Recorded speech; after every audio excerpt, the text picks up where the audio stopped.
हार्दिक स्वागत और अभिनंदन है। जो आप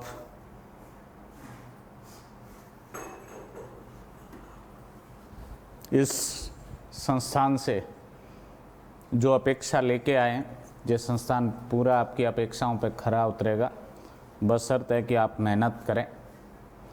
कोचिंग के साथ साथ जो भी टीचर्स आपको पढ़ा रहे हैं, रोज़ आप रिवाइज करेंगे, उनको मेमोराइज करेंगे, लिख के याद करेंगे, प्रैक्टिस करेंगे उनकी, तो नो डाउट वो दिन दूर नहीं है कि एक दिन सफलता आपकी चरम छुएगी।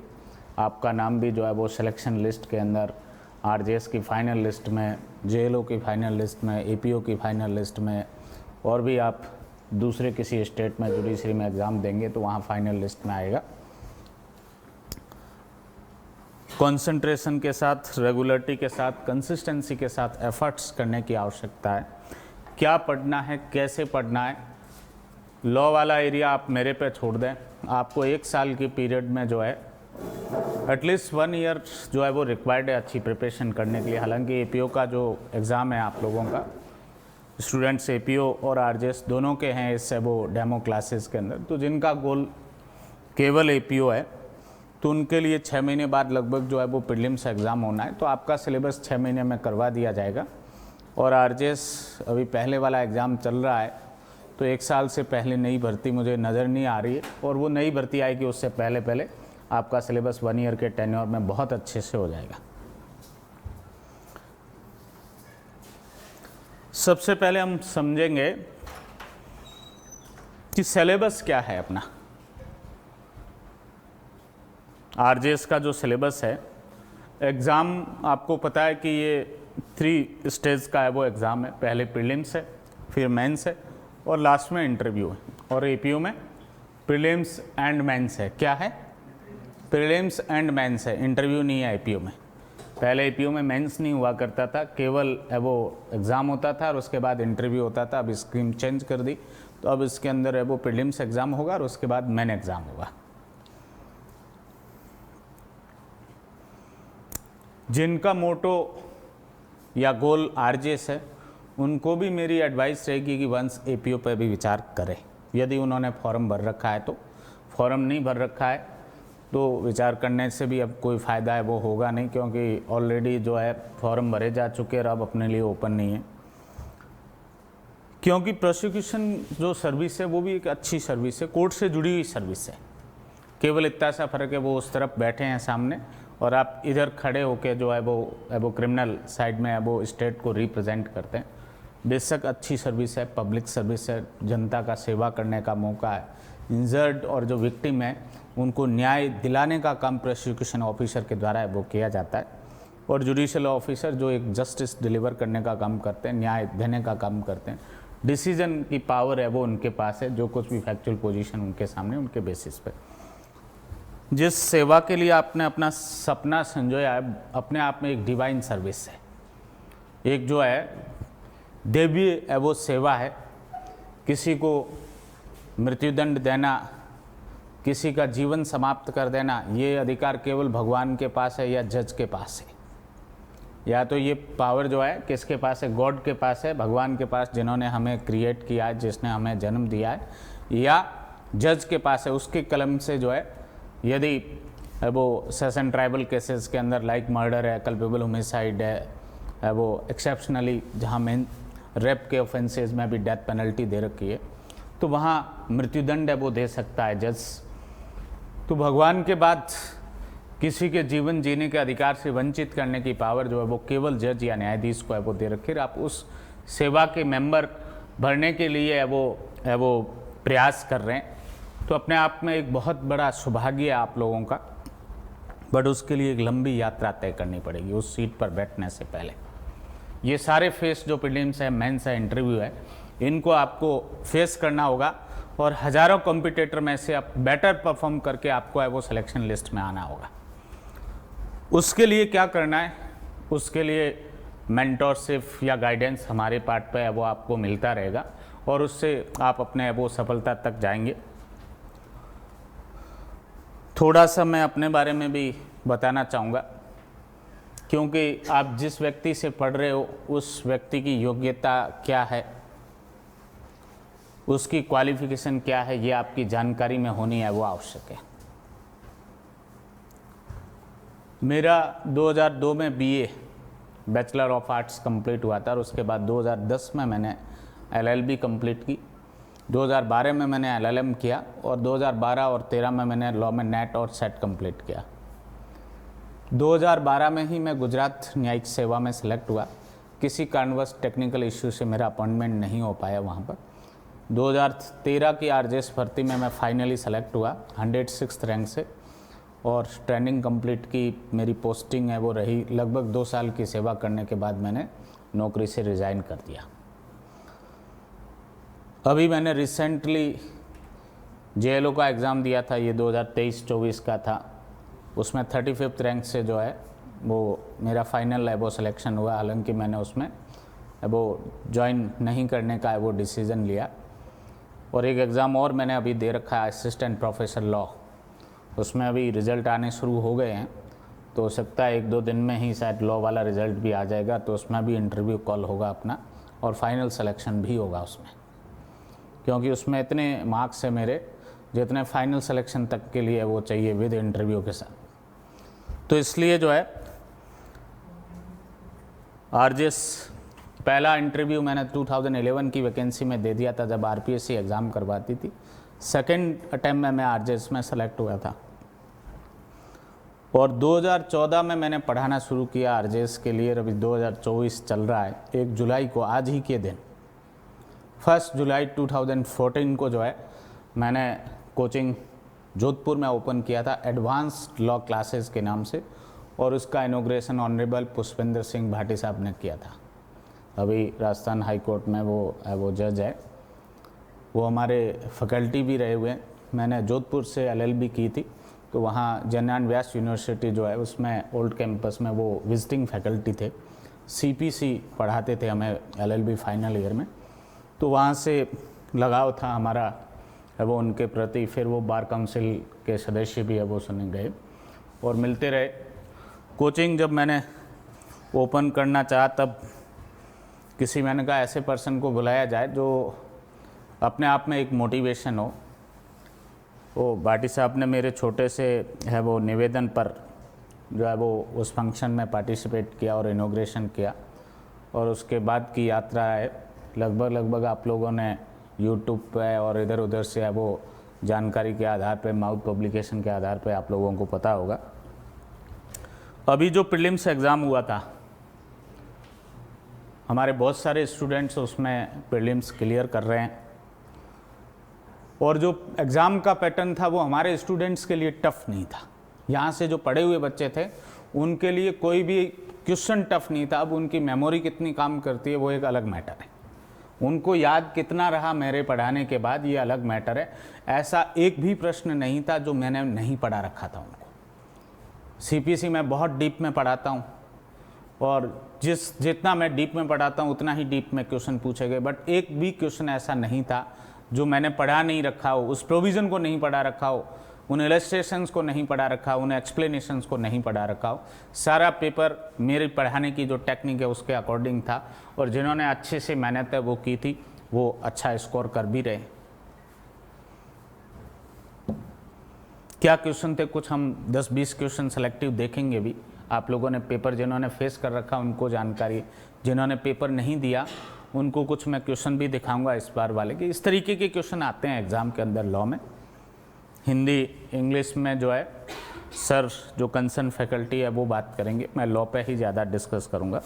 अब अपन सिलेबस पे वो देखेंगे। इस पे आरजेएस के सिलेबस में आप देखेंगे प्रीलिम्स का जो पेपर होता है उसमें 35 सिविल लॉ से क्वेश्चन रहते हैं, 35 क्रिमिनल लॉ से रहते हैं, 15 हिंदी ग्रामर और 15 इंग्लिश ग्रामर। और सिविल लॉ का जो आपका सिलेबस है उसमें कौन कौन से सब्जेक्ट है ये आपके सामने जो आपको दिख रहे हैं, constitution, CPC, TP, contract act, limitation, SRA, Rajasthan rent control act and interpretation of statutes. ये 8 सब्जेक्ट्स है सिविल के अंदर, और 35 क्वेश्चन प्रीलिम्स के पेपर में से सिविल लॉ से पूछे जाते हैं। क्रिमिनल लॉ में आप देखेंगे जो आपका प्रीलिम्स का सिलेबस है उसके अंदर 35 मार्क्स के क्वेश्चन क्रिमिनल लॉ से रहते हैं। और क्रिमिनल लॉ में IPC, CrPC, evidence act, probation, JJ, NI chapter 17, DV, POCSO, sexual harassment and indecent representation of women, prohibition of the indecent representation of the women act 1986। ये 10 acts जो है वो आपके क्रिमिनल लॉ के syllabus में है। अभी लॉ कुछ चेंज भी हो गए हैं, आप लोगों को पता है, वो आज ही की तारीख से इन्फोर्स में आए हैं। भारतीय न्याय संहिता, भारतीय नागरिक सुरक्षा संहिता और भारतीय साक्ष्य अधिनियम, ये दिन भी बहुत इंपॉर्टेंट है, वो डे है। एक सवाल फिक्स है आपके लिए अगले प्रीलिम्स एग्जाम में, इसके इन्फोर्समेंट की डेट। हिंदी ग्रामर 15 मार्क्स के 15 क्वेश्चंस रहते हैं और इंग्लिश ग्रामर में भी 15 मार्क्स में 15 क्वेश्चन है वो पूछे जाते हैं। ऐसे करके 100 क्वेश्चन रहते हैं और 100 मार्क्स का आपका प्रीलिम्स का पेपर रहता है। नेगेटिव मार्किंग नहीं है इसके अंदर। यदि कट ऑफ की बात करें, अभी वाला पेपर ही हम देखें तो एक्सपेक्टेड जो कट ऑफ है, संभावित जो है वो कट ऑफ जनरल में 70 से 72 है, ओबीसी में 65 से 67, ईडब्ल्यूएस में 68, 69, एससी में अराउंड 55, एसटी में अराउंड 52, 53, एमबीसी में अराउंड 45 और भी कुछ कैटेगरीज, डाइवोर्सी, विडो या सर्विसमैन एटसेट्रा, उनकी भी अलग जो है वो कट ऑफ, जो पिछली बार लगभग कट ऑफ थी 2021 के प्रीलिम्स की, वहीं जो है वो कट ऑफ है वो रहनी। मेंस का सिलेबस देखें आप, आरजेएस मेंस का 4 पेपर रहते हैं। कितने? 4। एक सिविल लॉ का पेपर होता है, एक क्रिमिनल लॉ का पेपर होता है, एक हिंदी ऐसे का पेपर होता है, एक इंग्लिश ऐसे का पेपर होता है। सिविल लॉ का जो पेपर होता है 100 मार्क्स का और सिलेबस वही है जो 8 एक्ट आपने ऑलरेडी पढ़े, बट इसमें एक कुछ चीज़ें और जुड़ जाएगी। वो क्या है? Issue framing and judgment writing. ये 8 एक्ट तो है ही, 8 तो लॉज और इंटरप्रिटेशन ऑफ स्टैट्यूट्स। इसके एडिशन में जो है वो इश्यू फ्रेमिंग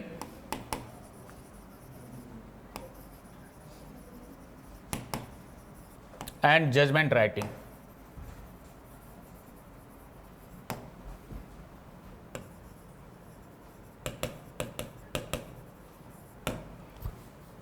ये एक और वो मेंस में स्पेसिफिक बिंदु है जो प्रीलिम्स में नहीं है।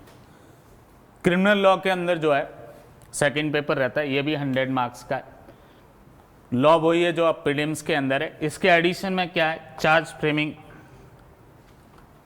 And judgment writing.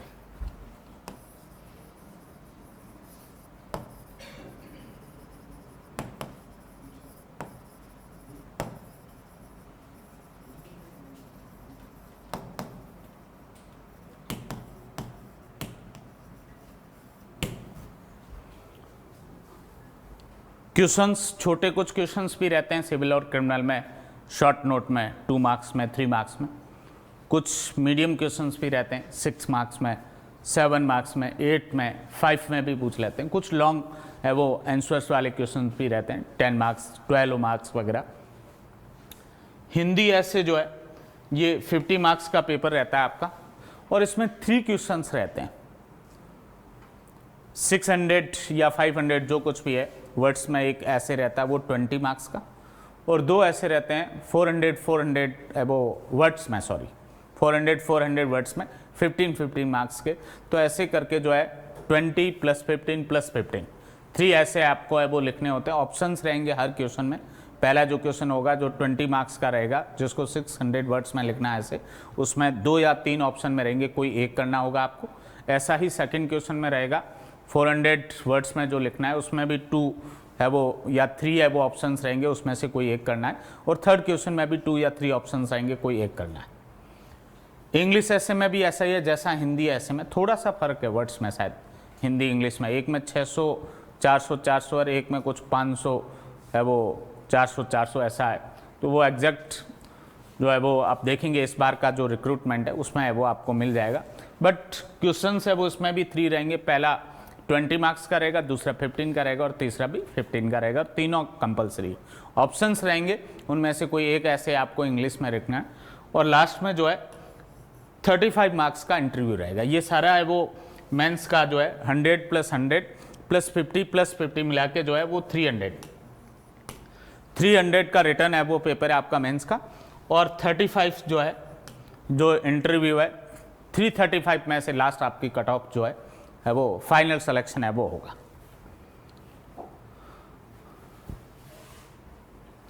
एपीओ की यदि बात करें हम तो उसमें आपका जो प्रीलिम्स का पेपर है, लॉ का जो पोर्शन है उसमें IPC, CrPC, evidence act, SC/ST prevention of atrocity act, arms act, JJ act, Rajasthan excise act, POCSO act, Rajasthan public examination prevention of unfair means 1992 and 2002, and last one is the Probation of Offenders Act 1958। ये law का है वो syllabus है आपका। इसके साथ part जो B है जिसमें जनरल इंग्लिश और जनरल हिंदी जो है, इंग्लिश के अंदर जो है वो ग्रामर का जो पोर्शन है, जो ऑब्जेक्टिव आपका पेपर होगा प्रीलिम्स का आईपीपी में, उसमें आईपीओ या आईपीपी, उसमें टेंसेज है, voice active and passive, narrations है, direct and indirect, and determiners है, प्रीपोजिशंस है, मॉडल्स है, एंड वन वर्ड सब्स्टिट्यूशन है। जनरल हिंदी में आप देखेंगे विलोम शब्द है, उपसर्ग है, वाक्यांश के लिए सार्थक शब्द है, संधि और संधि विच्छेद है, पारिभाषिक शब्दावली है, शब्द शुद्धि है, वाक्य शुद्धि है। ये सारा जो है वो आपका लैंग्वेज का जो पोर्शन है। कंबाइंड पेपर होगा, स्कीम आप देखेंगे प्रीलिम्स की जो है वो एपीओ के अंदर, वही 70% लॉ का वेटेज और 30% जो है वो लैंग्वेज का वेटेज होगा। 15 जो है वो क्वेश्चंस हिंदी है वो ग्रामर से, और 15 जो है इंग्लिश ग्रामर से। एपीओ का जो मेंस का सिलेबस है उसमें आप देखेंगे लॉ का जो पोर्शन है, IPC, CrPC, evidence, SC/ST act, arms act तो वही है जो आपने प्रीलिम्स में देखे, बट इसमें कुछ जो है प्रीलिम्स और मेंस में ये डिफरेंस है। प्रीलिम्स में कुछ चैप्टर है, मेंस में पूरा एक्ट है, ऐसा डिफरेंस आपको है वो मोटा मोटा देखने को लगे। लैंग्वेज में क्या है, प्रीलिम्स में भी पूछा जा रहा है कुछ पोर्शन और मेंस में भी पूछा जा रहा है। मेंस में भी टेंस पूछे जाएंगे आपसे, एक्टिव एंड पैसिव वॉइस पूछी जाएगी, नरेशंस डायरेक्ट और इनडायरेक्ट पूछे जाएंगे, डिटरमिनर्स पूछे जाएंगे, प्रीपोजिशंस पूछे जाएगी, मॉडल्स और फ्रेजल वर्ब्स ये भी अब वो पूछी जाएंगे। इसके अलावा क्या होगा, ये तो प्रीलिम्स में भी था, इसके अलावा जो है comprehension of an unseen passage 250 words approximately ये भी होगा। Translation of the 5 sentence from Hindi to English ये भी वो रहेगा मेंस में। और थर्ड जो पोर्शन होगा लेटर राइटिंग और रिपोर्ट राइटिंग होगी 150 words approximately, and notice writing होगा, नोटिस राइटिंग ये 100 वर्ड्स अप्रोक्सीमेटली। ये सारा जो है पार्ट फर्स्ट, पार्ट सेकंड और पार्ट थर्ड, इनको मिला के आपका जो है वो इंग्लिश लैंग्वेज का मेंस का पेपर है वो रहेगा। जनरल हिंदी में जो मेंस में एपीओ में क्या पूछा जाएगा, ये कुछ टॉपिक जो है शब्द शुद्धि है, वाक्य शुद्धि है, मुहावरे का निहितार्थ है, लोकोक्ति का निहितार्थ है, समुश्रुत भिन्नार्थक शब्दों का अर्थभेद है, दिए हुए अंग्रेजी वाक्यों का हिंदी में अनुवाद है, ट्रांसलेशन, संक्षिप्तीकरण है, गद्यावतरण का उचित शीर्षक लगभग 1/3 है वो शब्दों में, 1/3 शब्दों में संक्षिप्तीकरण, शब्द सीमा लगभग 150 शब्द, कार्यालय पत्र, कार्यालय आदेश, परिपत्र, अर्धशासकीय पत्र, निविदा, अधिसूचना, प्रेस विज्ञप्ति, ये सब है वो इनको लिखना जो है इस तरीके का क्वेश्चन है वो आएगा। और समसामयिक विषय पर लेख आर्टिकल जो है ये भी है वो रहेगा, इसकी शब्द सीमा जो है 150 शब्द। ऐसे नहीं है, ऐसे राइटिंग जो है वो एपीओ मेंस के अंदर नहीं है। ये जो टॉपिक आपने ऐसे राइटिंग के अलावा देखे, चाहे वो आर्टिकल है, चाहे ये लेटर राइटिंग है, चाहे ये समरी है, संक्षिप्तीकरण को हम समरी कह सकते हैं, और ये ट्रांसलेशन है जो है अंग्रेजी वाक्यों का हिंदी में ट्रांसलेशन जो है, और ये वाले जो ये कुछ जो ग्रामर का जो पोर्शन है ये भी है।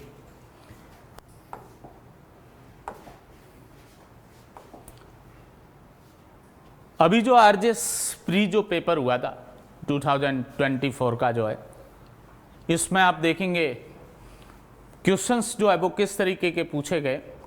कुछ टिपिकल क्वेश्चन, कुछ इजी क्वेश्चन हम देखेंगे। पूरा पेपर तो देखने में बहुत है वो समय लगेगा।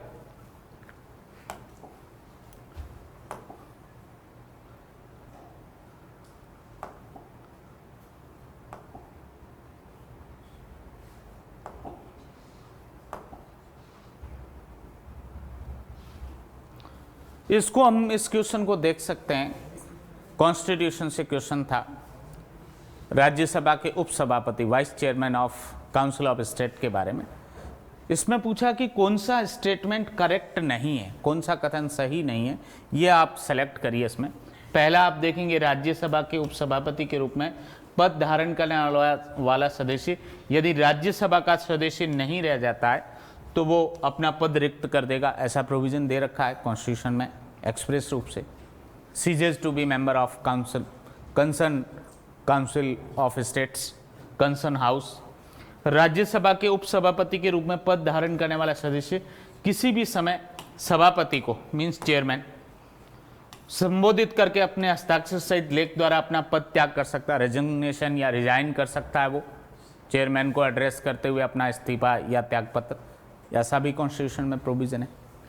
राज्यसभा के उपसभापति के रूप में पद धारण करने वाला सदस्य राज्यसभा के तत्कालीन समस्त सदस्यों के बहुमत से पारित संकल्प के द्वारा अपने पद से हटाया भी जा सकता है, रिमूव भी किया जा सकता है बाय पासिंग रेजोल्यूशन। यदि राज्यसभा के जो है उस समय देन जो मेंबर है उन सभी सदस्यों के बहुमत से यदि रेजोल्यूशन पारित कर दिया जाए उसको रिमूव करने का, ये भी दे रखा है कॉन्स्टिट्यूशन में एक्सप्रेस रूप से। बट ये नहीं दे रखा है जो अगला जो फोर्थ है वो ऑप्शन है, राज्यसभा के उपसभापति के रूप में पद धारण करने वाले सदस्य को तब तक नहीं हटाया जाएगा जब तक साबित असमर्थता के आधार पर ऐसे हटाए जाने के लिए राज्यसभा द्वारा अपनी कुल सदस्य संख्या के बहुमत द्वारा समर्पित संकल्प पर भारत के राष्ट्रपति ने आदेश नहीं किया है, ऐसा कोई प्रोविजन नहीं। वो जो है कंसर्न हाउस की ही पावर है कि वो रेजोल्यूशन पास कर दे, तो रेजोल्यूशन पास होने की तारीख से जो है वो रिमूव हो जाएगा। बट रेजोल्यूशन जो है इंट्रोड्यूस करने से पहले उसको एटलीस्ट 14 डेज का नोटिस दिया जाएगा, ऐसा कॉन्स्टिट्यूशन में प्रोविजन है।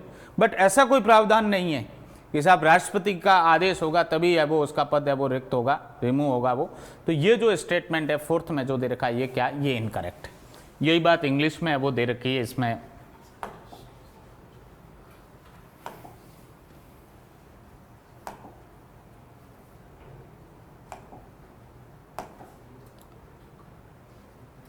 यस, इसको हम इंग्लिश में पढ़ेंगे। ये जो 6 नंबर क्वेश्चन है, which of the following power is not vested in the court to which the decree was sent for execution. This question is directly concern to the section 42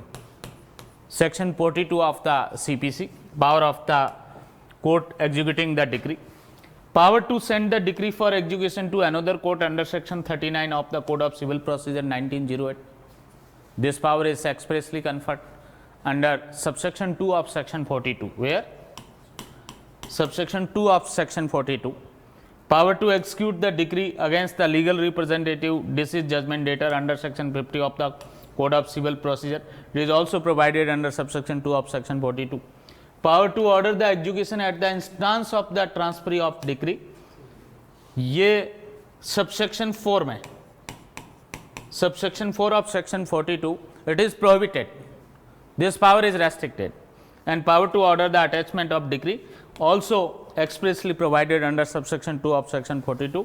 Therefore, which power cannot be exercised by the concerned court? This third option is correct.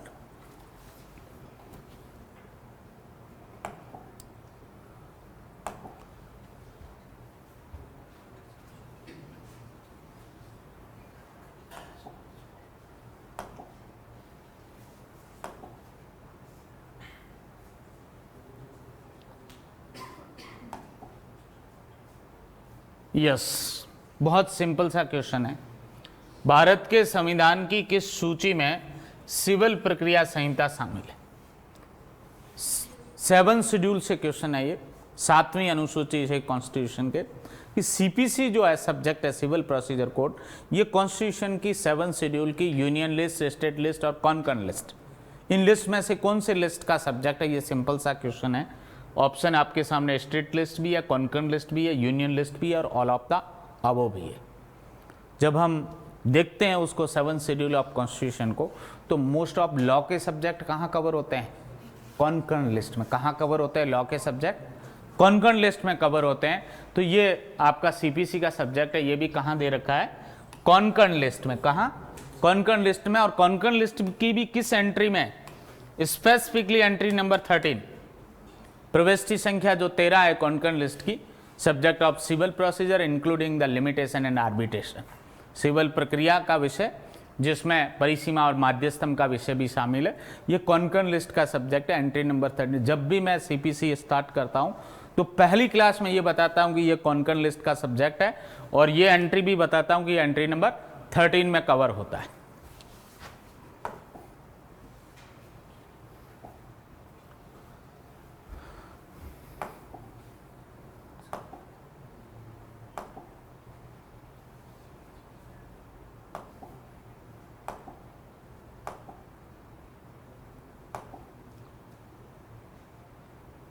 Yes, ये जो question है English में discuss करेंगे। In which of the following judgment honourable supreme court declare that the right to privacy is a fundamental right. In which of the following case laws or the judgment the Honorable Supreme Court declared that right to privacy is fundamental right under Article 21 of the Constitution? Which judgment is concerned to this right? Justice K.S. Puttaswamy, retired, versus Union of India and others.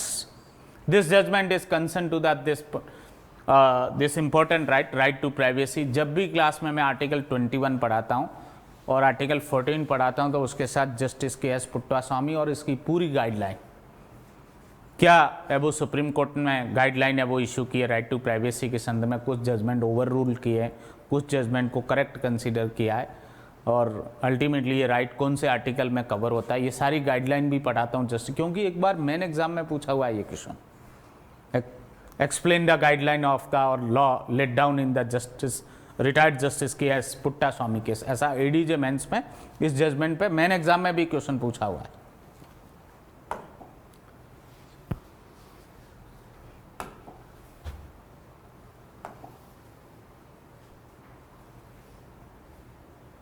Yes, ये question जो है question number 19, इसको हिंदी में discuss करेंगे हम।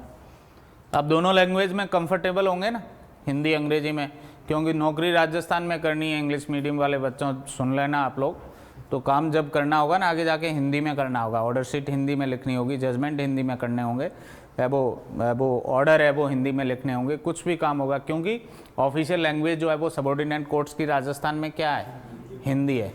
तो हिंदी से थोड़ा जो है अपना लगाव बनाए रखे अभी से, ताकि ट्रेनिंग में भी कुछ सीख लेना इसके एडिशन में, और नौकरी करोगे तो इजी है वो रहेगी। अदरवाइज़ क्या केवल इंग्लिश को पकड़ के रह गए तो वहाँ है वो काम करना थोड़ा मुश्किल हो जाएगा। मेट्रो सिटी में चल जाएगा, जयपुर जोधपुर में, बट रूरल में ये वो चल नहीं पाएगा, तो इसलिए हिंदी से लगाव रखना है।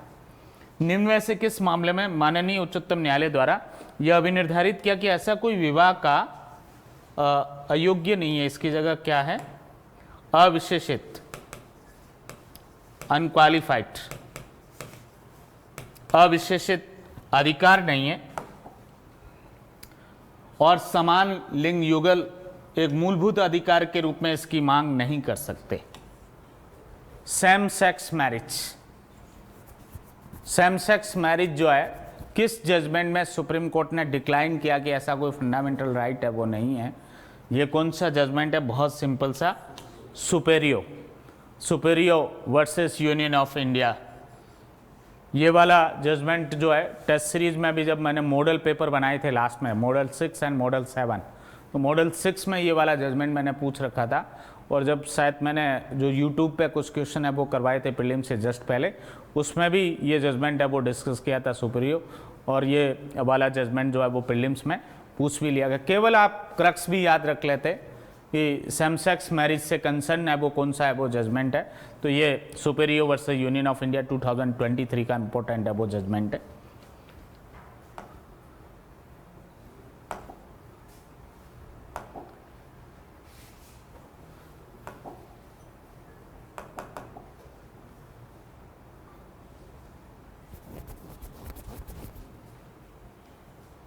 यस, ये वाला भी हम डिस्कस करेंगे क्योंकि इसमें कुछ एरर है, डिलीट होने का चांस है इसका। अट्रस मैजिस वैलिड नाम पेरिट्स, इंग्लिश में देखते हैं, इंग्लिश इसके बाद है। अट्रस मैजिस वैलिड नाम पेरिट्स, तो इसमें स्पेलिंग एरर है इन दोनों वर्ड्स के अंदर। इसमें क्या है, अट्रस मैजिस क्वाम है, QUAM, क्या है, ऐसा ही है ना, QUAM। एंड इस स्पेलिंग में भी कुछ एरर है, आप देखना उसको एग्जैक्ट है वो लैटिन मैगजीम्स को, तो इसका डिलीट होने का चांस है इस क्वेश्चन का, क्योंकि जब प्रश्न ही सही नहीं है, स्पेलिंग ही करेक्ट नहीं है, तो इसका मीनिंग भी जो है वो सही नहीं निकलेगा, इसलिए इस पर ऑब्जेक्शन लगा, ये क्वेश्चन डिलीट भी हो सकता है।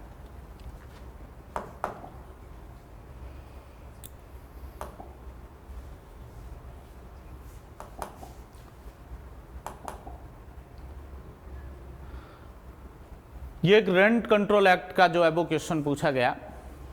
The agreement executed on the 1 January 2024 between the landlord and tenant to increase the rent of the let out premises by 4% per annum under section 7 of the Rajasthan rent control act 2001 such agreement is. प्रश्न ये है कि भूस्वामी और किराएदार के बीच में एक करार होता है कि साहब हर वर्ष जो है वो 4% वार्षिक जो है दर से वो किराया बढ़ेगा, ऐसा करार क्या है? क्योंकि हमने सेक्शन 7 के सबसेक्शन 2 में रेंट कंट्रोल एक्ट में ऐसा पढ़ रखा है, एक्सीडिंग 5%, 5% से अधिक बढ़ने का कोई एग्रीमेंट है तो वो क्या है, वो वॉइड है। ये तो 4% बढ़ने का है, तो इसलिए सिंपल सा जो है वो ये एग्रीमेंट कैसा है, लॉफुल है। कैसा है ये विधिपूर्ण है, वो एग्रीमेंट है, विधिपूर्ण करार है।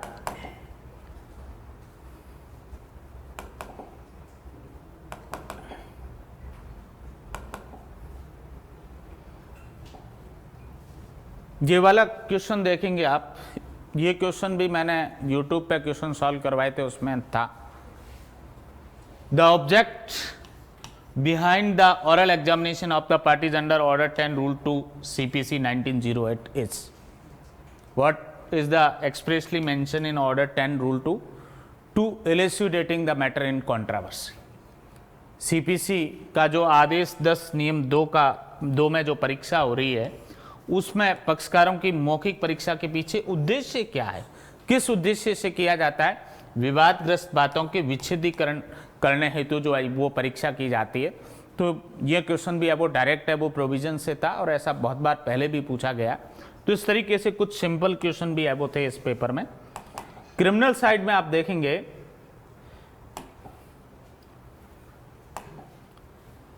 Yes, Ramlal purchased a motorcycle and get it insured, and thereafter he causes to same cast away with intention of causing damages to the insurance company, which offense Ramlal has committed। एक रामलाल भाई साहब है, उन्होंने पहले एक motorcycle खरीदी और उसके बाद उसका क्या करवाया, बीमा करवाया, और बाद में बीमा कंपनी से क्लेम प्राप्त करने के आशय से अपनी मोटरसाइकिल को क्या कर देता है, बहा देता है, नष्ट कर देता है, संत्यक्त कर देता है। रामलाल जी ने कौन सा अपराध किया है, क्या किया है उसने, मिसचीफ। क्या किया है, मिसचीफ, सृष्टि का है वो ऑफेंस है वो किया है उसने। कईयों ने इसमें क्रिमिनल मिस एप्रोप्रिएशन किया है, किसी ने चीटिंग भी है वो कर लिया होगा, बट ये राइट आंसर इसका क्या है, मिसचीफ है। जब आप 425 IPC पढ़ेंगे तो उसमें इलस्ट्रेशन जो दे रखे हैं, इलस्ट्रेशन D या E में है वो एक्सप्रेस रूप से दे रखा, केवल रामलाल की जगह क्या है, A मिलेगा आपको, केवल इतना फर्क है, बाकी जो वर्डिंग्स जो है कंसर्न इलस्ट्रेशन की सेम है।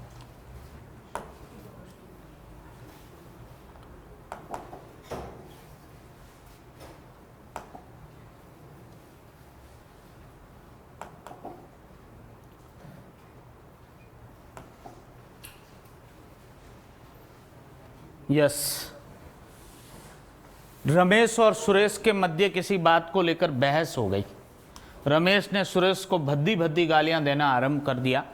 सुरेश को अचानक गंभीर प्रकोपन हुआ और सुरेश के बगल में उसका एक डंडा रखा था। अचानक हुए उस प्रकोपन के प्रभाव में उसने अपने दाहिने हाथ से डंडा उठाया।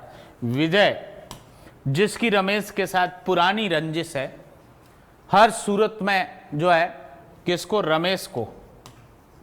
रमेश को मारना चाहता है। पास में ही खड़ा ये सब देख रहा था। अचानक वहां पहुंच जाता है और सुरेश से कहता है, कैसे इंसान हो, खड़े खड़े माँ बहन की गालियां सुन रहे हो, डंडे से कुछ होने वाला नहीं है, यह रिवॉल्वर पकड़ो और इससे इसको जो है वो हमेशा के लिए इस पृथ्वी से मिटा दो।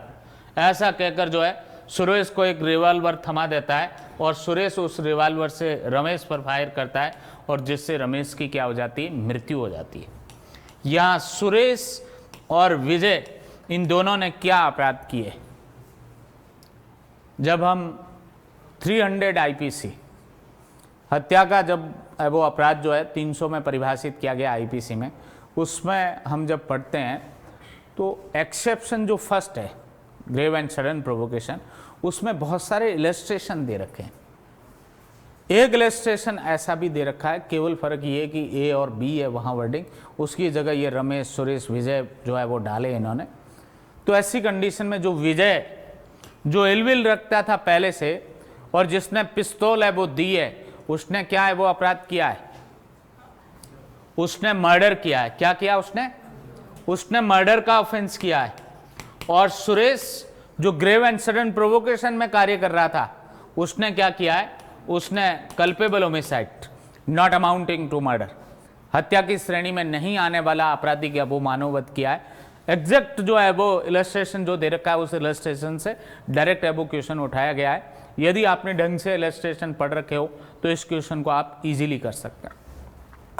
जो गंभीर एवं अचानक प्रकोपन के अधीन कार्य कर रहा है वो एक्सेप्शन फर्स्ट का बेनिफिट लेने के लिए अनटाइटल है, और जो without grave and sudden provocation कार्य कर रहा है वो डेलिब्रेट जिसका एक्ट है, इलविल से कार्य कर रहा है, उसको वो इस सेक्शन 300 के एक्सेप्शन फर्स्ट का बेनिफिट नहीं मिलेगा और वो प्रॉपर ऑफेंस जो मर्डर है उसके लिए रेस्पॉन्सिबल होगा।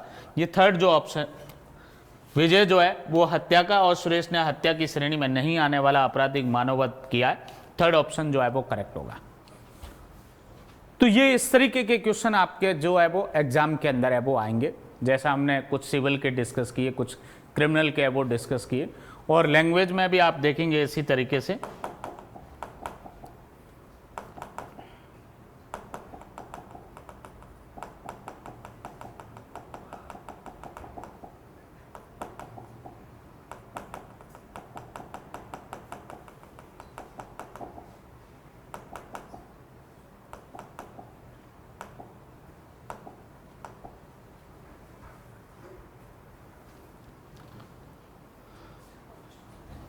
सेवेंटीन 1 नंबर क्वेश्चन देखेंगे। अशुद्ध शब्द है, पहला अभ्यर्थी, दूसरा स्वातंत्र्य, तीसरा निरपराध और चौथा उच्छ्वास। हालांकि उच्छ्वास में भी जो है इसके नीचे हलंत होती है, और पेपर में थी या नहीं ये देखना आप, थी, ठीक है। अब इसमें ये दोनों अशुद्ध है मेरी राय में। अभ्यर्थी तो है ही है, ये भी अशुद्ध है, इसमें भी त्र पूरा नहीं आता है। स्वातंत्र्य में जो है वो क्या है, त्र आधा है वो रहता है, इसलिए इस क्वेश्चन के डिलीट होने के पूरे चांस। इसमें 2 ऑप्शन करेक्ट हो गए अशुद्ध में, तो ये प्रश्न भी है वो डिलीट होगा।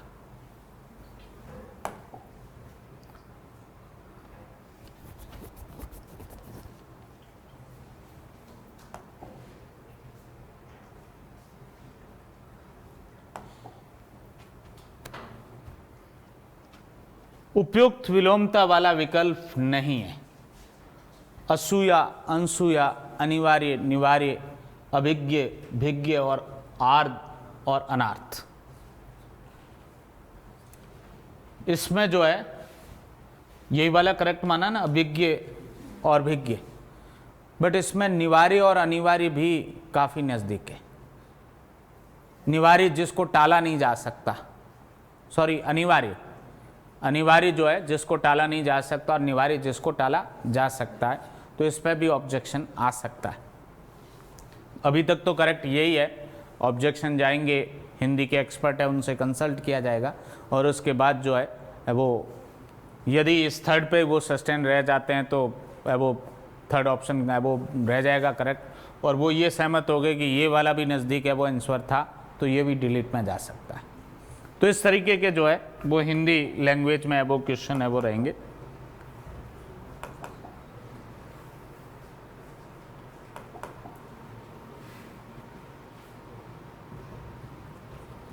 Fill in the blanks with suitable article or determiner. The Economist is magazine, इसमें आर्टिकल यूज करना था ए एन दी में से ए एन द और जीरो आर्टिकल। क्या इसमें करेक्ट है? अ या a. The Economist is a magazine.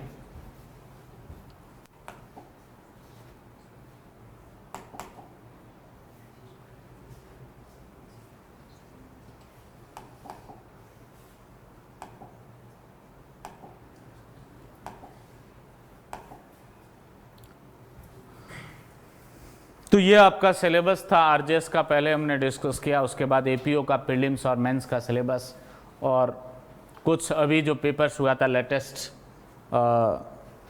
2024 का वो पेपर है वो डिस्कस किया। अब अपन कुछ थोड़ा कॉन्स्टिट्यूशन पे बात करेंगे।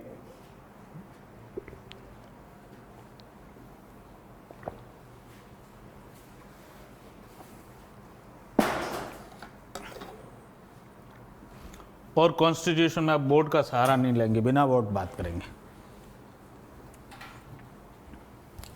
कॉन्स्टिट्यूशन ऑफ इंडिया, भारत का संविधान, एपीओ के सिलेबस में नहीं है, बट फिर भी हर एपीओ का ये सपना है कि हम आगे जाके आरजेएस भी बनेंगे। तो इसलिए यदि आरजेएस बनने का कहीं न कहीं सपना है आपका, तो आपको कॉन्स्टिट्यूशन की तरफ भी थोड़ा ध्यान देगा। हालांकि आपको पढ़ाया नहीं जाएगा, आज थोड़ी 5-10 मिनट की चर्चा करेंगे हम, उसके बाद कल और परसों जो हमारी डेमो क्लासेस रहेगी, एक एविडेंस एक्ट पे रहेगी, एक सीआरपीसी। हालांकि लॉ चेंज हो रहा है, आरजेएस में आगे जाके नए लॉज पूछे जाने, एपीओ में पुराने हैं वो पूछे जाने, तो एक बार थोड़ा हम पुराने को ही डिस्कस कर लेंगे। जब पढ़ेंगे क्लास में तब नए वाले ही पढ़ेंगे आरजेएस के लिए, और एपीओ के लिए पुराने ही डिस्कस करेंगे हम। कॉन्स्टिट्यूशन में जो है ऑनलाइन स्टूडेंट सुन पा रहे हैं ना मुझे? ठीक है। एवरी जो लॉ है या स्टैट्यूट है उसमें स्टार्टिंग में एक कोई सेक्शन रहता है जहां कमेंसमेंट का प्रावधान रहता है कि ये जो है कौन सी तारीख को, या उसका शॉर्ट टाइटल है वो रहता है, इस अधिनियम का संक्षिप्त नाम क्या है। ऐसा आप आईपीसी में भी, सीआरपीसी में, एविडेंस में, सीपीसी में, बहुत सारे लॉज जो आपके सिलेबस में, तो सेक्शन 1 के सबसेक्शन फर्स्ट में, क्लॉज फर्स्ट के अंदर ऐसा मिल जाता था कि उसका शॉर्ट टाइटल क्या है। बट कॉन्स्टिट्यूशन में जो है ऐसा आर्टिकल फर्स्ट में नहीं है। शॉर्ट टाइटल ऑफ कॉन्स्टिट्यूशन जो है वो कौन से आर्टिकल में? 393 में। कहाँ दे रखा है? 393 में, अनुच्छेद 393 जो है उसमें title of, short title of constitution दे रखा है। क्या है वो? इंडियन कॉन्स्टिट्यूशन या constitution of India. Short title of this constitution is constitution of India. दूसरी जो बात है, जनरली कमेंसमेंट सेक्शन 1 में, लास्ट में सबसेक्शन 3 या सबसेक्शन 4 में रहता है। कॉन्स्टिट्यूशन में भी ये आर्टिकल फर्स्ट में नहीं है, लास्ट में किसी आर्टिकल में दे रखा है। वो कौन से आर्टिकल में? Commencement of constitution, article 394। अनुच्छेद 394 जो है वो कमेंसमेंट से कंसर्न है, और उस कमेंसमेंट में भी 2 प्रकार के प्रावधान हैं। Certain provision of constitution came into force on the 26 November 1949 and rest of provision of constitution came into force on 26 January 1950. Which provision came into force on forthwith, immediate, at once on 26 November 1949, like Article 529, Article 60, Article 324, Article 366 and 367, Article 379 और 380, article 388, article 391, 392, 393, itself 394. All these articles came into force on 26 November 1949 and rest of provision of constitution came into force on that 26 January 1950. ये जो कुछ 16 अनुच्छेद है, अनुच्छेद 5 से लेकर 9 तक, अनुच्छेद 60, अनुच्छेद 324, 366 और 67, 379 और 380, 388, 391, 392, 393 और 394, ये 16 अनुच्छेद जो है, ये 26 नवंबर 1949 को, जिस तारीख को संविधान सभा ने इस संविधान को भारत की जनता की तरफ से अधिनियमित, अंगीकृत और आत्मर्पित किया था, उसी तारीख से लागू हो गई। और जो शेष प्रावधान है संविधान के, वो कौन सी तारीख से लागू हुए? 26 जनवरी 1950 से वो लागू हुए। Which laws were repealed by the Constitution of India? वो कौन से अधिनियम है या विधियां जिसको भारत के संविधान ने समाप्त किया? Government of India act 1935, Indian independence act 1947 and all enactments which amend the Government of India Act 1935. Bharat के संविधान ने किन अधिनियमों को निश्चित किया, समाप्त किया? आर्टिकल 395 लास्ट आर्टिकल है कॉन्स्टिट्यूशन का, जिसमें यह प्रावधान है कि भारत शासन अधिनियम 1935, भारतीय स्वतंत्रता अधिनियम 1947 और भारत शासन अधिनियम 1935 के संशोधनकारी अधिनियम, इन सबको भारत के संविधान ने क्या किया है? निश्चित किया है, रिपील किया है उनको। And one act, abolition of the jurisdiction of PB council act 1949 was not repealed by the constitution. PB council क्षेत्राधिकार उत्साधन अधिनियम 1949, उस अधिनियम को कॉन्स्टिट्यूशन ने रिपील नहीं किया है, ऐसा कॉन्स्टिट्यूशन में एक्सप्रेस रूप से आर्टिकल 395 में लास्ट में मेंशन है। How many article in constitution? संविधान में कुल कितने हैं वो अनुच्छेद है? कितने? 446, 395, कितने? लास्ट जो आर्टिकल एग्जिस्ट कर रहा है, जो नंबर दे रखे हैं, वही करेक्ट ऑप्शन होगा 395। And how many schedule?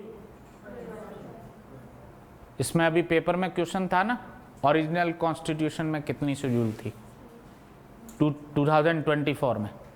मुझे ऐसा क्यों याद आ रहा है? ये सवाल नहीं था कि मूल संविधान में कितनी अनुसूचियां थी, ये तो पढ़ लिया अपन ने। हाँ ठीक है, तो वो जेलों में होगा, था किसी लेटेस्ट पेपर में ही। तो ओरिजिनल कॉन्स्टिट्यूशन अभी जो है वो टोटल 12 शेड्यूल्स है कॉन्स्टिट्यूशन में, बट जब कॉन्स्टिट्यूएंट असेंबली ने पारित किया था, उस तारीख को कॉन्स्टिट्यूशन में कितनी शेड्यूल्स थी? 8 शेड्यूल थी। कितनी? 8 अनुसूचियां थी। ये भी पूछते हैं कौन सी शेड्यूल किस मैटर पे है, कौन सी अनुसूची किससे रिलेटेड है, ये प्रश्न भी पूछते हैं। किससे रिलेटेड है, आप लोगों से भी थोड़ी क्वेरी करते हैं। क्या नाम है भैया आपका? हाँ, अमित। मीडियम क्या है आपका? इंग्लिश है, good. What is the subject matter of the 12th schedule of constitution?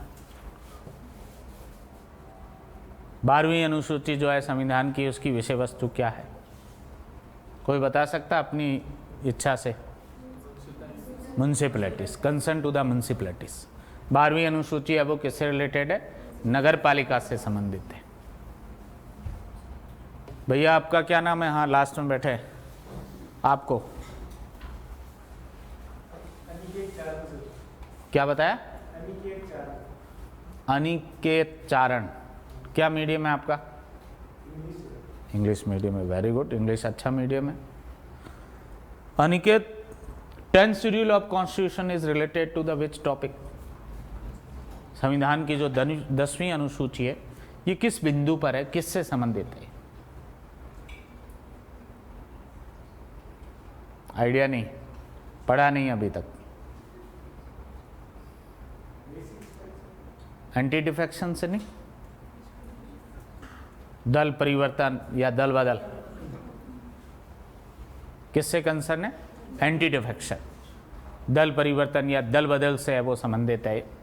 आपका क्या नाम है भैया, जस्ट पास में बैठे? मनीष। क्या लगाते हैं सरनेम? मनीष चौधरी। मीडियम क्या आपका? इंग्लिश है, गुड।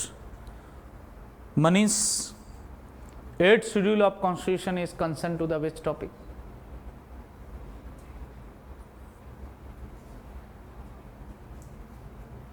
लैंग्वेज और ऑफिशियल लैंग्वेज? लैंग्वेज किससे कंसर्न है? लैंग्वेज, भाषा या शासकीय भाषा भी कह सकते हो आप, भाषा से कंसर्न है। कितनी भाषाएं हैं 8th शेड्यूल में? अभी रिसेंट में अभी कितनी है वर्तमान में? 22। कितनी है? 22 लैंग्वेजेस।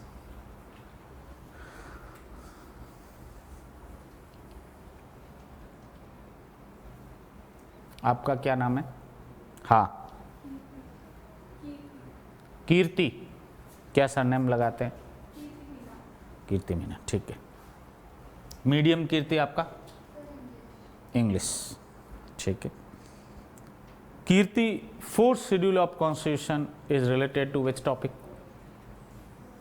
पढ़ा नहीं अभी, आपके पास बैठे हैं, क्या नाम है इनका? Tanya. Tanya, 4th schedule of constitution related to which topic?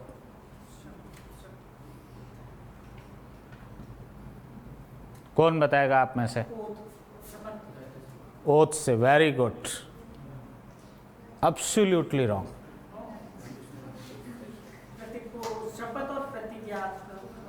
No no no, allocation of the seats in council of state किससे रिलेटेड है?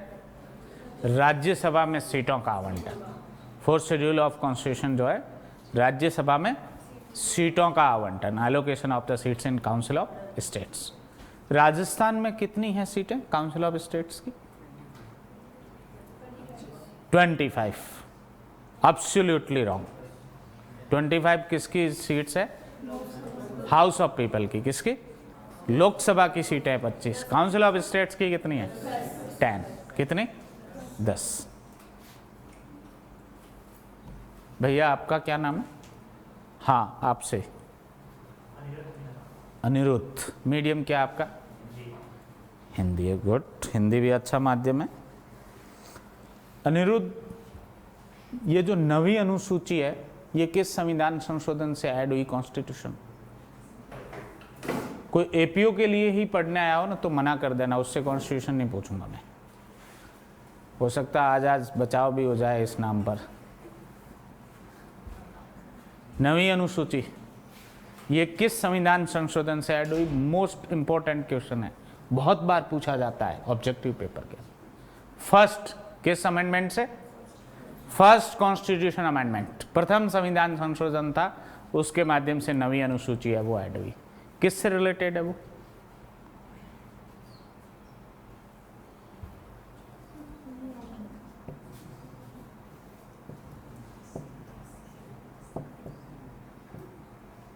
नवी अनुसूची किससे रिलेटेड है? किस आर्टिकल से कनेक्टेड है कॉन्स्टिट्यूशन के? कोई ऑनलाइन में से बताएगा क्या?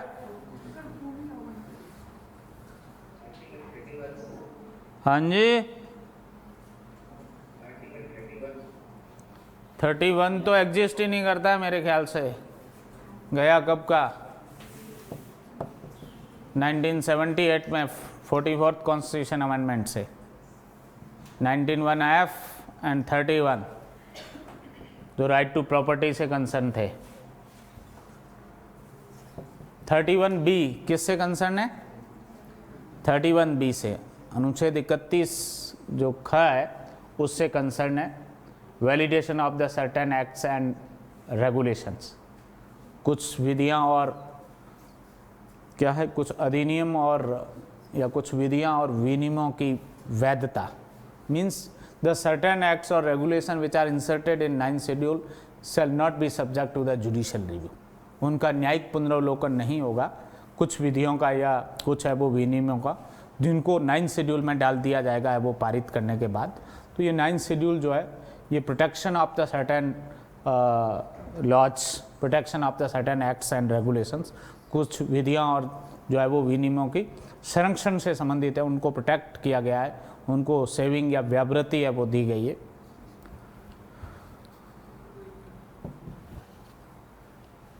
भैया आपका क्या नाम है? हाँ आपसे पूछ रहा हूँ, ब्लैक शर्ट बेटे बेटे बता दो। हर्षदान चारण। मीडियम क्या आपका? गुजरात से हो आप, ठीक है। तो इंग्लिश में कंफर्टेबल हो या हिंदी में या गुजराती में? तीनों में कंफर्टेबल हो, ठीक है। अच्छा ये बताओ, ये फर्स्ट शेड्यूल है कॉन्स्टिट्यूशन की, प्रथम अनुसूची, ये किससे रिलेटेड है? नहीं,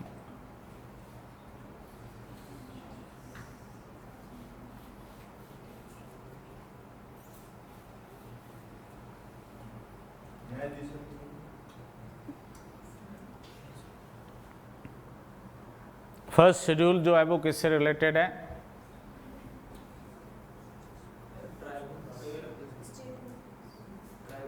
ट्राइबल्स,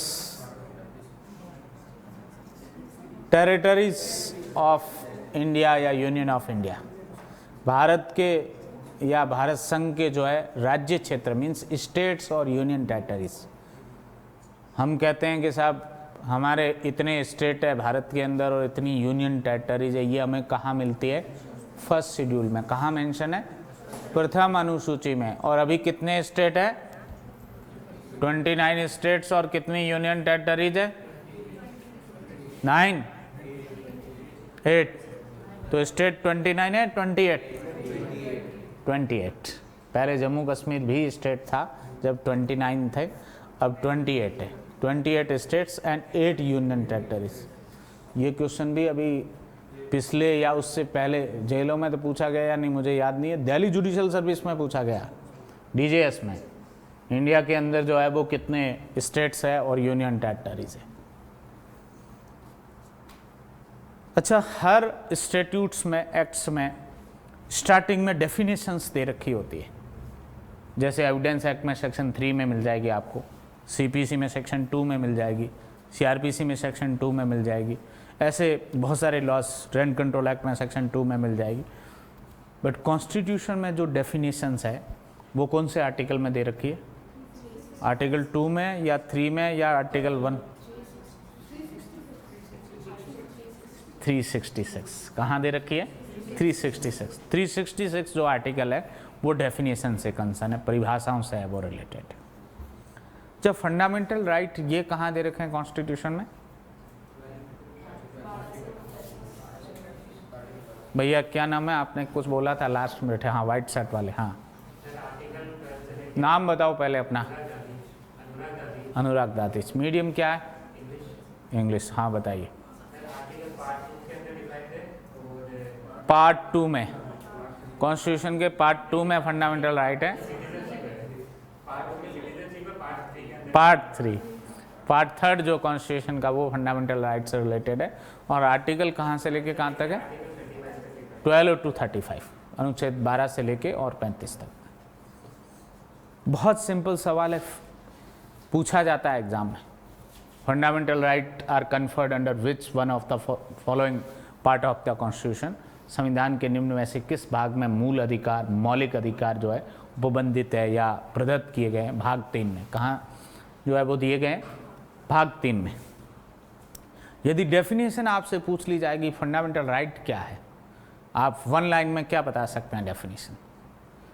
आपका क्या नाम है भैया? जस्ट पास में बैठे, हाँ सिद्धार्थ। मीडियम क्या है? हिंदी। मूल अधिकार या मौलिक अधिकार से आप क्या समझते हैं? 1 लाइन में उत्तर। यदि आप इंटरव्यू दे रहे हो आरजेएस का या आईपीओ का, आपसे ये प्रश्न पूछ लिया इंटरव्यू बोर्ड ने, मूल अधिकार या मौलिक अधिकार से आप क्या समझते हो या क्या परिभाषा है इसकी, अर्थ क्या है? 1 लाइन में क्या आंसर होगा?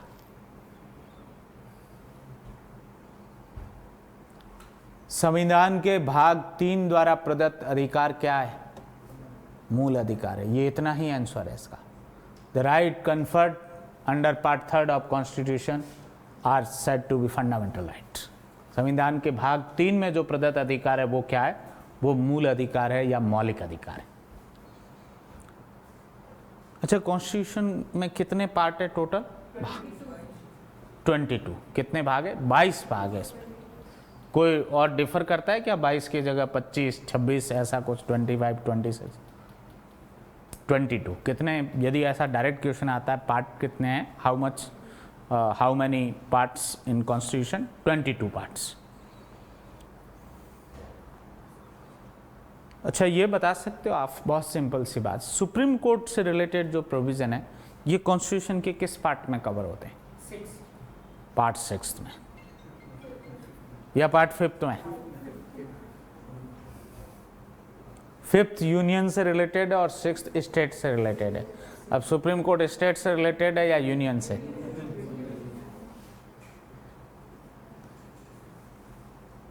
Chapter 4 and part 5th, chapter 4 and part 5th संविधान के भाग 5 के अध्याय 4 में वो दे रखा है, आर्टिकल 124 टू 147, आर्टिकल 124 टू 147। और हाई कोर्ट से रिलेटेड प्रोविजन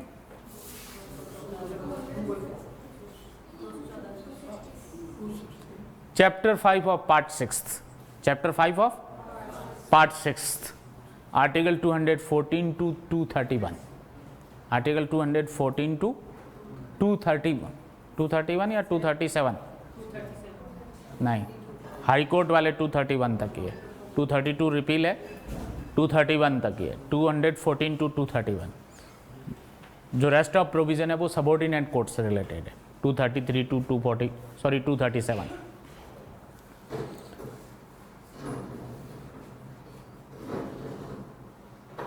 बस लास्ट बात एक और डिस्कस कर लेते हैं आपसे। हम पढ़ते हैं ऐसा कि साहब पार्लियामेंट जो है वो यूनियन लिस्ट के सब्जेक्ट पे लॉ बना सकती है, स्टेट लेजिस्लेचर स्टेट लिस्ट के सब्जेक्ट पे लॉ बना सकता है, कॉन्करेंट लिस्ट के सब्जेक्ट पे parliament as well as state legislature law बना सकता है, और यूनियन टेरिटरीज के लिए स्टेट लिस्ट के सब्जेक्ट पे पार्लियामेंट लॉ बना सकता है। ऐसा प्रावधान कॉन्स्टिट्यूशन के किस आर्टिकल में दे रखा है? संसद संघ सूची के विषयों पर विधि बना सकती है, राज्य विधानमंडल राज्य सूची के विषयों पर विधि बना सकता है, समवर्ती सूची के विषयों पर संसद और राज्य विधानमंडल दोनों विधि बना सकते हैं, और संघ राज्य क्षेत्र या जो राज्य की परिभाषा में नहीं आने वाले जो क्षेत्र या अन्य क्षेत्र, उनके लिए राज्य सूची के विषयों पर संसद विधि बना सकती है। ये प्रावधान कॉन्स्टिट्यूशन के किस अनुच्छेद में दे रखा है? आर्टिकल 246। कहाँ दे रखा है ये? अनुच्छेद 246 में दे रखा है। एक और लास्ट बात बस, language of supreme court and high court. हम सीपीसी सीआरपीसी वगैरह में पढ़ते हैं तो वहाँ सीपीसी में सेक्शन 137, सीआरपीसी में सेक्शन 272, इनमें ऐसा प्रावधान दे रखा है कि स्टेट गवर्नमेंट में determine the language of the subordinate court. जो अधीनस्थ न्यायालय, उनकी भाषा जो है राज्य सरकार अवधारित कर सकती है किसी स्टेट के अंदर अदर देन हाई कोर्ट, जो उच्च न्यायालय से भिन्न जो कोर्ट है। ऐसा प्रावधान सीपीसी में 137 में और सीआरपीसी में 272 में। तो फिर हाई कोर्ट और सुप्रीम कोर्ट की लैंग्वेज क्या होगी? ये कॉन्स्टिट्यूशन से गवर्न होता है, इसका प्रावधान सीपीसी और सीआरपीसी में नहीं है, और एक किसी पर्टिकुलर आर्टिकल में दे रखा है ये प्रावधान। कहाँ दे रखा है? Which article of Constitution is concerned to the language of Supreme Court and High Court? Article 348. Which article? Article 348. और एक और लास्ट बात बस, power of parliament to amend the constitution. संविधान में संशोधन करने की संसद की जो शक्ति है, ये किस आर्टिकल में दे रखी है? आर्टिकल 368। किस आर्टिकल में दे रखी है? अनुच्छेद 368 में दे रखी है। ये किस संविधान के कौन से पार्ट में कवर होता है? पार्ट 20। कौन सा पार्ट है ये? पार्ट 20 है, जिसमें एक सिंगल आर्टिकल है, ये आर्टिकल 368। और ये किस तरीके की पावर है पार्लियामेंट की? स्पेसिफिक वर्ड यूज लिया गया है आर्टिकल 368 में, constituent power. Which type of the power? Constituent power, संविधायी या वो शक्ति है संसद की।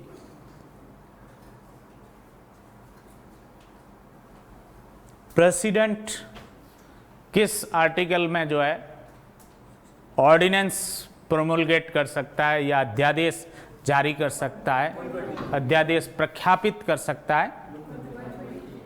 आर्टिकल 123 कहाँ? अनुच्छेद 123 में। And this power of promulgation of ordinances, which type of the powers? It is executive power, judicial power और एनी अदर पावर।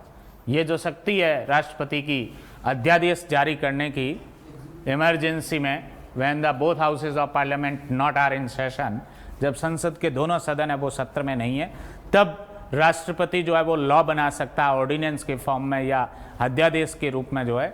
ये शक्ति कैसी है प्रेसिडेंट की? ये एग्जीक्यूटिव पावर है, कार्यपालक शक्ति है क्या? ये जुडिशियल पावर है क्या, न्यायिक शक्ति है?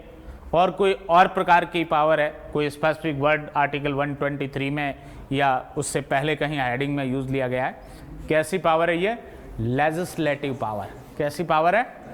Legislative power. ये क्या है? विधायी शक्ति है। क्या है ये? विधायी शक्ति है वो प्रेसिडेंट की। मैं समझता हूँ आज के लिए आप लोगों के लिए इतना ही है, वो काफ़ी है। कल हम जो है एविडेंस एक्ट पे एक है वो डेमो क्लास है वो लेंगे, और उसके साथ साथ जो है एक हिंदी ग्रामर की एक डेमो क्लास है वो रहेगी हरीश सिंगल सर की, और उसके साथ मेरी एक जो है एविडेंस एक्ट पे 1 से 1.5 घंटे की है वो क्लास रहेगी। आप लोग एविडेंस एक्ट थोड़ा देख के आए, मोटा मोटा कितने सेक्शंस है, कितने चैप्टर्स है। हालांकि आगे जाके हम पढ़ने वाले नया एक्ट है, बट बड़ा चेंज नहीं है एविडेंस एक्ट में, केवल सेक्शंस के कुछ नंबर चेंज हुए। कंटेंट्स 95% वही है जो पहले एविडेंस एक्ट में थे। तो थोड़ी सी चर्चा, अभी हमने नए एक्ट है वो नहीं पढ़े, तो पुराने एक्ट पे ही करेंगे। यदि पुराना आपका मजबूत होगा तो नया भी समझ में आ जाएगा। अभी आज से ही लागू हुआ है, तो आगे हम बहुत जल्दी जब क्लास में आगे पढ़ाएंगे आरजेएस के लिए, तो वो नया वाला एक्ट ही पढ़ाएंगे। तो सेक्शन नंबर हम आपसे ज़्यादा नहीं पूछेंगे, कुछ चीज़ें ज़रूर है वो कंसल्ट करेंगे। पुराना एक्ट बना कब था, किस जो है वो ड्राफ्ट उसका किसने तैयार किया था, नेचर कैसी है इस लॉ की, रेलेवेंट फैक्ट्स कौन से हो सकते हैं, फैक्ट एंड इशू है वो कौन से हो सकते हैं, डाइन डिक्लेरेशन, कन्फेशन वगैरह ये है वो क्या है।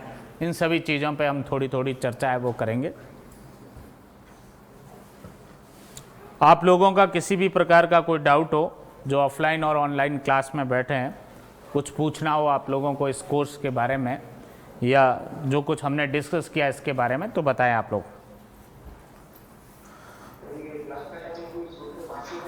हाँ, ये लगभग 15 सितंबर तक 2 से 5 ही रहेगा। जो ही मेंस का बैच कंप्लीट हो जाएगा उसके बाद टाइम चेंज होगा और सुबह 9 या 9:30 बजे से लेकर 1:30-2 बजे तक रहेगा। अभी तो क्लासें ही आपकी 2 चलेगी, उसके बाद क्लासें भी बढ़ जाएगी। तो थोड़ा सा आप 2-3 महीने कोऑपरेट करें उन स्टूडेंट्स को जिन्होंने प्री क्लियर कर लिया और मेंस के लिए जो है वो तैयार हो रहे हैं। आप लोगों का भी फेस आएगा ये, जब आप वो एपीओ प्रीलिम्स क्लियर कर देंगे या आरजेएस प्रीलिम्स कर देंगे, तो उस समय जो है वो जिसने वो प्रीलिम्स कर लिया है उनको मेंस के लिए थोड़ा गाइड करने की है वो अधिक ज़रूरत है। आपका एग्ज़ाम अभी नज़दीक नहीं है, इनका एग्ज़ाम है वो नज़दीक है, तो इसलिए मेन जो एग्ज़ाम की प्रिपरेशन कर रहे हैं उसको मॉर्निंग में जो है वो फ्रेश एनर्जी के साथ टाइम देना ज़रूरी है। और आपको भी बहुत अच्छा पढ़ाएंगे, ऐसी बात नहीं है कि भी उनको ही है वो अच्छा पढ़ाया जाएगा। जो भी पढ़ाएंगे वो अच्छा पढ़ाएंगे और वो आपको पूरा काम आएगा वो एग्ज़ाम के लिए। और कुछ पूछना हो इसके अलावा? इसी आईडी पे कल ऑनलाइन स्टूडेंट जो जुड़े हुए हैं, जिस आईडी पे आज ऐड हुए थे, इसी आईडी पे आपकी है वो क्लास होगी। सर, जो रिकॉर्डेड क्लासेस हैं उनको किस फ्लो में लेना चाहिए? जैसे जो मेजर एक्ट है एपीओ की वो हमें रिकॉर्डेड लेने हैं, तो सर एक बार आप उसका वे बता देना कि आपको इस तरीके से क्लास नंबर 1 से स्टार्ट करना है। जी तो सर ऑब्वियसली करना है। क्लास नंबर जो फर्स्ट उसमें रिकॉर्डेड में पढ़ी उससे स्टार्ट करना है, देन क्लास नंबर 2 पढ़ना है, देन क्लास नंबर 3 पढ़ना है। धीरे धीरे सब समझ में आ जाएगा। सर जैसे 3 एक्ट है तो पहले क्या कौन सा पढ़ना? पहले आईपीसी पढ़ना चाहिए, इंडियन पिनल कोड, जिसका कनेक्शन सीआरपीसी से भी है और एविडेंस से भी है। पहले आपको इंडियन पिनल कोड पढ़ना है, उसके बाद थोड़ा छोटा एक्ट है एविडेंस एक्ट पढ़ना है, और उसके बाद सीआरपीसी पढ़ना है। Okay sir. आप लेंगे ना क्लास, वीडियोस देखेंगे जो रिकॉर्डेड क्लास है वो जिनको उपलब्ध है वो करवाई गई है। आप शुरू से किसी भी सब्जेक्ट का वीडियो देखेंगे तो 2-3 क्लासों के अंदर जो है वो आपको अच्छा समझ में आ जाएगा। धीरे धीरे आप आगे बढ़ेंगे तो बहुत अच्छा लगेगा आप लोगों को। Okay sir. हाँ जी, अंकित का वीडियो ऑन है, क्या कहना चाह रहे हैं अंकित?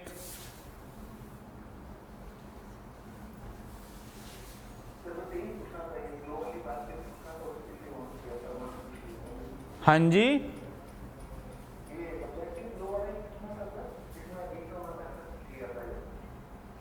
बेसिक लॉ वाला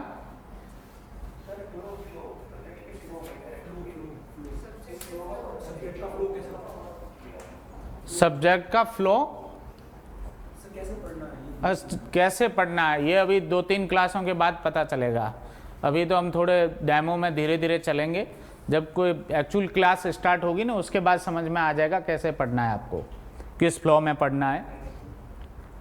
डेफिनेशंस जो दे रखी है कंसर्न एक्ट में वो सबसे पहले और अच्छी करनी है आपको, और उसके बाद जैसे जैसे जो एक्ट आएगा उसमें हम बताते भी रहेंगे कि ये प्रोविज़न प्रीलिम्स के लिए इम्पोर्टेंट है, ये मेंस के लिए इम्पोर्टेंट है।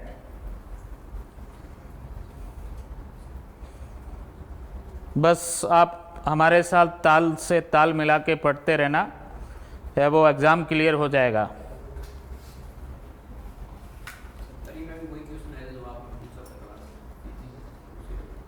प्रश्न तो बनते ही वही है, हम अपने को छोड़ा भी नहीं, सेक्शन में लिखा हुआ कुछ छोड़ा नहीं, कोई एक्सप्लेनेशन छोड़ा नहीं, इलस्ट्रेशन छोड़ा नहीं, एक्सेप्शन छोड़ा नहीं, जजमेंट कोई इंपॉर्टेंट छोड़ा नहीं, तो फिर इससे बाहर जाएगा भी क्या।